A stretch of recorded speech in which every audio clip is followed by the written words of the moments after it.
स्वाधीनता मिली, जवाहरलाल नेहरू देश के पहले प्रधानमंत्री बने, बाद में इंदिरा गांधी जी प्रधानमंत्री बनी, उनके बाद राजीव गांधी जी बने, फिर सोनिया जी और राजीव जी के नेतृत्व में, राहुल जी के नेतृत्व में मनमोहन सिंह जी बने।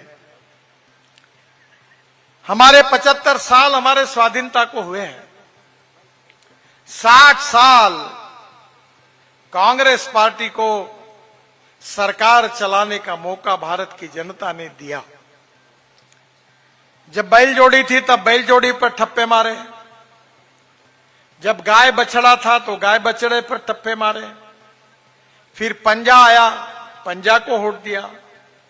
कभी 20 कलमी, कभी 40 कलमी, कभी 5 कलमी कार्यक्रमों की घोषणा होती रही।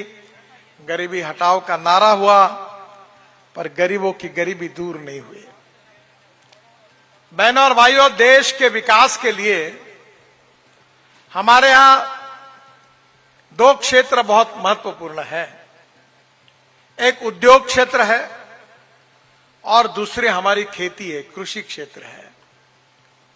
अगर उद्योग क्षेत्र को अगर बढ़ावा देना है तो हमारे लिए यह आवश्यक होता है कि water, power, transport and communication, पानी चाहिए, बिजली चाहिए, कम्युनिकेशन की साधन चाहिए और रोड चाहिए। उसके बिना कोई उद्योग नहीं आता और उद्योग आए बिना कोई रोजगार नहीं मिलता। दूसरा क्षेत्र हमारे कृषि का क्षेत्र है। मैं भी किसान हूं। मेरे क्षेत्र में 3 चीनी मिलें चलाता हूं, पर आज कृषि क्षेत्र की भी स्थिति में 60 साल कांग्रेस पार्टी को मिले पर कोई बहुत ज्यादा फर्क नहीं आया। आज देश में 1947 में 90% आबादी गांव में रहती थी, पर आज की स्थिति ऐसी है कि केवल 60% आबादी गांव में रहती है।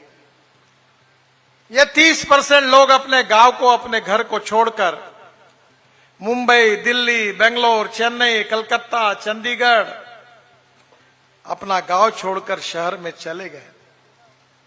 खुशी से गए? खुशी से नहीं गए, मजबूरी से गए। गांव में अच्छे रोड नहीं थे, गांव में पीने के लिए पानी नहीं मिल रहा था, किसानों को उनके फसल का सही दाम नहीं मिल रहा था, बेरोजगार युवाओं के हाथों को काम नहीं था, गरीबी, भूखमरी और महंगाई के मार के कारण रोजगार को ढूंढने के लिए लोग शहरों में गए। यह कांग्रेस पार्टी के गलत नीतियों का परिणाम था और इसीलिए हमारी सरकार ने यह निर्णय किया कि देश का विकास अगर करना है तो उद्योगों को बढ़ाना होगा और उद्योग अगर बढ़ाने होंगे तो उसके लिए पानी, बिजली, रोड, कम्युनिकेशन के साधनों का निर्माण करना होगा। हिमाचल प्रदेश की हालत तो बहुत ही खराब थी, रोड ही नहीं थे। वैसे आपका क्षेत्र तो प्लेन है, पर बाकी पहाड़ी क्षेत्र में रोड बनाना बहुत कठिन है। आजू बाजू में लोगों के घर है, प्रॉपर्टी एक्वायर करनी पड़ती है, जिसका अनुभव मैं 10 साल से ले रहा हूं, कितनी कठिनाइयां होती है। पर मैंने रोड बनाने के लिए नई योजनाएं बनाई। जैसे हमने राष्ट्रीय महामार्ग की योजना बनाई, तो मुझे याद आता है कि 95-2000 में मैं महाराष्ट्र में, मुंबई में मंत्री था। मुंबई में मैंने 55 उड्डान पुल बनाए और आप जो टीवी पर देखते हैं समुद्र में वर्ली बांद्रा सी लिंक प्रोजेक्ट, वो भी बनाने का सौभाग्य मुझे मिला। मुंबई पुणे एक्सप्रेस हाईवे बनाने का मौका मिला। तब अटल बिहारी वाजपेयी जी ने मुझे दिल्ली बुलाया और दिल्ली बुलाकर मुझे उन्होंने आदेश दिया कि आपने शहर में तो काम किया है, पर आप गांव को जोड़ने वाली योजना आप तैयार करो। मेरे अध्यक्षता में एक कमेटी तैयार की गई। 3 महीने मैंने उस कमेटी में काम किया और अटल बिहारी वाजपेयी जब प्रधानमंत्री थे, उनको रिपोर्ट मैंने सौंपा। 15 दिन के अंदर उसकी घोषणा हुई और उस योजना का नाम था प्रधानमंत्री ग्राम सड़क योजना। देश के इतिहास में पहली बार गांवों को मजबूत सड़कों से जोड़ने का काम हिंदुस्तान के इतिहास में किसी व्यक्ति ने किया है तो उसका नाम अटल बिहारी वाजपेयी है। यह मैं गौरव के साथ कह सकता हूं।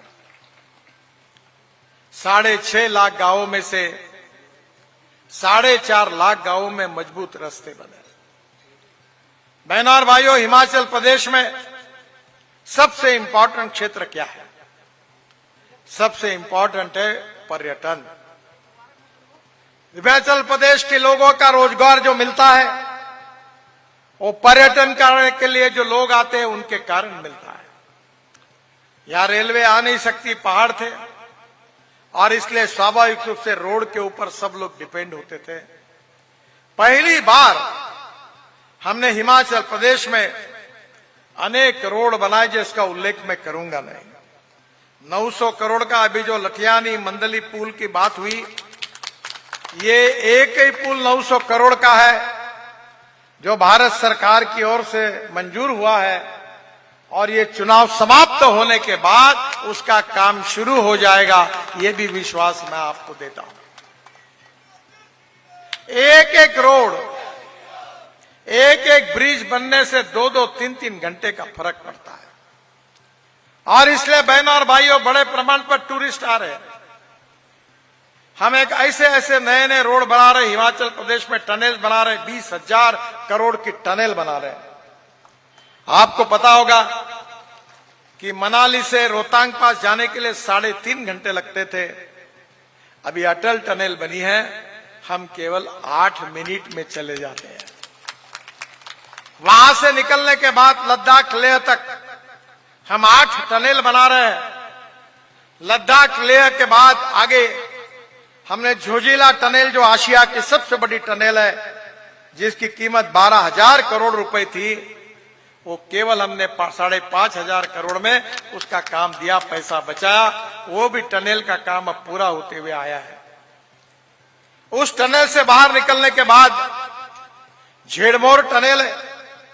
झेड़मोर टनल से बाहर निकलने के बाद आप श्रीनगर पहुंचेंगे। फिर श्रीनगर से जम्मू के बीच में रास्ता अच्छा बन गया है, हमने 8 टनल बनाई है और कटरा के नजदीक से दिल्ली कटरा एक्सप्रेस हाईवे को आप जुड़ जाएंगे तो कटरा से 6 घंटे में अमृतसर से दिल्ली तक आप पहुंच जाएंगे। दिल्ली आने के बाद दिल्ली से मुंबई 1 लाख करोड़ रुपए का हाईवे लगभग पूरा होते हुए आया है, जो दिल्ली से मुंबई केवल 12 घंटे में सफर पूरी करेगा। और वहीं से सूरत तक आप आएंगे तो सूरत में हमने नया ग्रीन हाईवे बनाया है। सूरत से नासिक, नासिक से अहमदनगर, अहमदनगर से सोलापुर, सोलापुर से करनूल और करनूल से हैदराबाद, चेन्नई, बेंगलोर, कन्याकुमारी, कोचीन, त्रिवेंद्रम, पूरे साउथ इंडिया को जोड़ दिया है। कश्मीर से कन्याकुमारी तक, मनाली से लेकर कन्याकुमारी तक पूरा हाईवे बन गया है। थोड़े थोड़े काम केवल बाकी है। आज सही बार कश्मीर से कन्याकुमारी एक्सिस कंट्रोल रोड से आप जा सकते हैं। यही हमारी सरकार की उपलब्धि है। मैं हिमाचल प्रदेश में 16,000 करोड़ की करीब 28 रोपवे केबल कार बना रहा हूं। बिजली महादेव के रोपवे को हमने मंजूरी दे दी है और चुनाव के बाद उसका काम शुरू हो जाएगा। पहाड़ी क्षेत्र में ऊपर जाने के लिए बहुत तकलीफ होती है। अभी तो हमने ऐसी टेक्नोलॉजी लाई है कि जो पहाड़ी पर जो एप्पल तैयार होगा वो ड्रोन में डालकर नीचे आएगा और दवाइयां और कुछ महत्वपूर्ण चीजें ड्रोन में उड़कर ऊपर जाएगी। ये नई रचना हमने की है। बहनों और भाइयों, मुझे विश्वास है कि हिमाचल प्रदेश में विशेष रूप से मैं वाटर रिसोर्सेस मंत्री था। लखवाड़ बहुउद्देशीय परियोजना 6,000 करोड़ की, रेणुकाजी बांध परियोजना 4,600 करोड़ की, किशाव बांध परियोजना 11,600 करोड़ की, ये 3 परियोजना को हमने मंजूरी दी और मुझे खुशी है कि इन योजनाओं के कारण हिमाचल प्रदेश को 370 मेगावाट बिजली मिलेगी, जिससे हिमाचल की सरकार का इनकम बढ़ेगा और करीब हिमाचल को 7,000 करोड़ लीटर पानी सिंचाई और पीने के लिए मिलेगा। बहनों और भाइयों, रोपवे, केबल कार, अच्छे रोड, पानी की व्यवस्था, बिजली, 5 स्टार होटल बन रहे हैं, रिसोर्ट बन रहे हैं। पूरे विश्व से, दुनिया से टूरिस्ट हिमाचल प्रदेश में आ रहे हैं और टूरिज्म में जो इन्वेस्टमेंट होती है उससे 49% इन्वेस्टमेंट से रोजगार निर्माण होता है। हमारे युवाओं को रोजगार मिलेगा, लड़कियों को रोजगार मिलेगा तो गरीबी दूर होगी। गरीबी दूर होगी तो समृद्ध संपन्न बनेंगे। हम हिमाचल प्रदेश को समृद्ध संपन्न बनाना चाहते हैं। गांव, गरीब, मजदूर, किसान का कल्याण करना चाहते हैं। हिमाचल प्रदेश को अच्छे रोड देना चाहते हैं। हिमाचल प्रदेश के लोगों का इनकम बढ़े, टूरिज्म बढ़े, युवाओं को रोजगार मिले और टूरिज्म में हिमाचल प्रदेश देश का एक प्रमुख राज्य बने, ये हमारी कोशिश है। ये पानी, बिजली, रोड के बिना संभव नहीं है और इसलिए इस प्रकार की डेवलपमेंट के बारे में मैं कहना चाहता हूं कि कांग्रेस पार्टी ने जो 60 साल में नहीं किया है वो केवल 10 साल में हमारी सरकार ने करके दिखाया। मैं आपको बताना चाहता हूं कि आजकल बड़े बड़े परिवारों में जब मुंबई और दिल्ली में शादी होती है तो जो एप्पल फ्रूट्स रखे हुए रहते हैं वो विदेशों से आते हैं। हमारे कृषि विभाग ने नई नर्सरी खोली है, सीड और प्लांट में संशोधन करके नए नए क्वालिटी ला रहे हैं ताकि हमारा एप्पल विश्व में एक्सपोर्ट हो, हमारे किसानों को अच्छे भाव मिले, एग्रीकल्चर प्रोसेसिंग इंडस्ट्री शुरू हो जाए। मैं जब एमएसएमई का मंत्री था तो हिमाचल में मशरूम तैयार करने का काम जोरों में हुआ, अनेक लोगों को रोजगार मिला। यहाँ के परिस्थिति का अध्ययन करते हुए मशरूम से यहाँ एक्सपोर्ट शुरू हो गया। मुझे विश्वास है कि हिमाचल प्रदेश में अच्छे अच्छे एजुकेशनल इंस्टीट्यूशंस हैं। पढ़ाई के लिए लड़के हमारे देश के बाहर से, दुनिया के कोने कोने से आते हैं। शैक्षणिक क्षेत्र हो, सामाजिक क्षेत्र हो, कृषि क्षेत्र हो, सेवा का क्षेत्र हो, हर क्षेत्र में विकास कैसे हो, यही हमारी सबसे बड़ा उद्देश्य होता है। हमारे पंडित दीनदयाल उपाध्याय जी ने अपने सामाजिक आर्थिक चिंतन को अंत्योदय के रूप में बताया है कि समाज के जो शोषित है, पीड़ित है, दलित है, जिनके पास रहने के लिए मकान नहीं है, खाने के लिए रोटी नहीं है, शरीर पर कपड़ा नहीं है, उस दरिद्र नारायण को भगवान मानकर हम उसकी निरंतर सेवा करते रहेंगे और जिस दिन इस गरीब व्यक्ति को रोटी, कपड़ा और मकान मिलेगा उसी दिन हमारा कार्य पूरा होगा, ऐसा हम समझेंगे। बहनों और भाइयों, हमने इलेक्ट्रिक की कार लाई, मैं मंत्री हूं ट्रांसपोर्ट का, इलेक्ट्रिक स्कूटर लाई, इलेक्ट्रिक की बस लाई। जहां 100 रुपए का डीजल लगता था वहां 3 और 4 रुपए की बिजली लगती है। हमारा किसान केवल अन्नदाता नहीं रहा, हमारा किसान ऊर्जादाता बना, जो बिजली तैयार कर रहा है। ये जो पराली है पंजाब हरियाणा के जलाते थे, उससे हमने सीएनजी गैस बनाया। हमारा किसान अन्नदाता से ऊर्जादाता बना, ऊर्जादाता से पेट्रोल डीजल का हम 16 लाख करोड़ का इंपोर्ट करते हैं।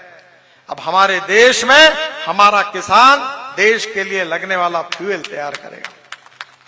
मेरे पास दिल्ली में गाड़ी है जो कि किसानों के चावल से, मक्के से बने हुए इथेनॉल पर चलती है, जिससे किसानों को भाव मिल रहा है।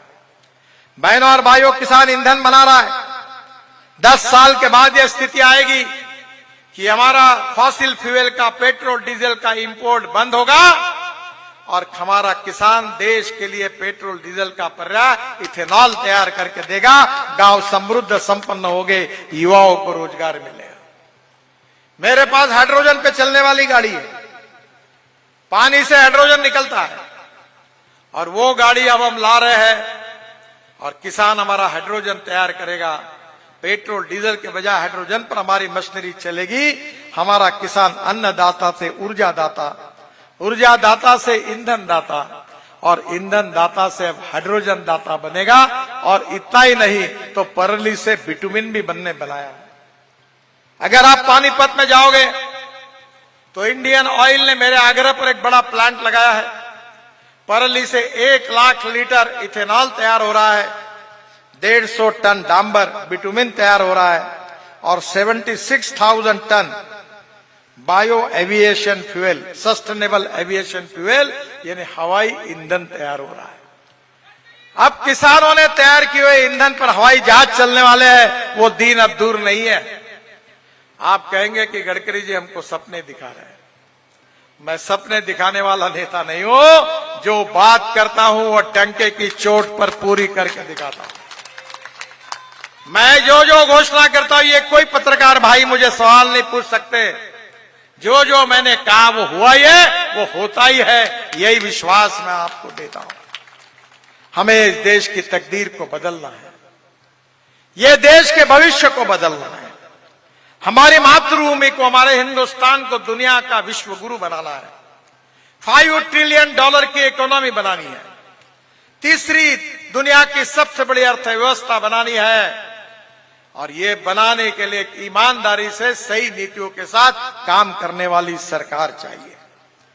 अगर आप मोदी जी के नेतृत्व में फिर से एक बार हमारी सरकार लाओगे तो आपका ये सपना हम पूरा करके दिखाएंगे। इस विश्वास देने के लिए मैं आपके पास आया हूं और इसीलिए मैं आपसे अनुरोध करने के लिए आया हूं कि मेरे सहयोगी अनुराग जी, जिनका यहां के विकास में बहुत बड़ा योगदान है, वो लोकसभा में खड़े हैं और विधानसभा में आपके लोकप्रिय देवेंद्र जी खड़े हैं। ये दोनों की कमल के फूल की बटन दबाइए, इनको विजयी बनाइए और हिंदुस्तान को भय, भूख, आतंक, भ्रष्टाचार से मुक्त करने के हमारे संकल्प को सहयोग करिए। गांव गरीब मजदूर किसान का कल्याण करिए। और इसीलिए आप देवेंद्र जी को भी आशीर्वाद दीजिए, अनुराग जी को भी आशीर्वाद दीजिए, भारतीय जनता पार्टी को जिताइए। यही आपसे हाथ जोड़कर प्रार्थना करता हूं। आप सबको बहुत बहुत धन्यवाद देता हूं कि इतने धूप में आप आए हो। आपको बहुत बहुत धन्यवाद, बहुत बहुत शुभकामनाएं। मेरे साथ जोर से कहिए, भारत माता की, भारत माता की, भारत माता की। नमस्कार, धन्यवाद। धन्यवाद आदरणीय नितिन गडकरी जी, आपका बहुत बहुत धन्यवाद।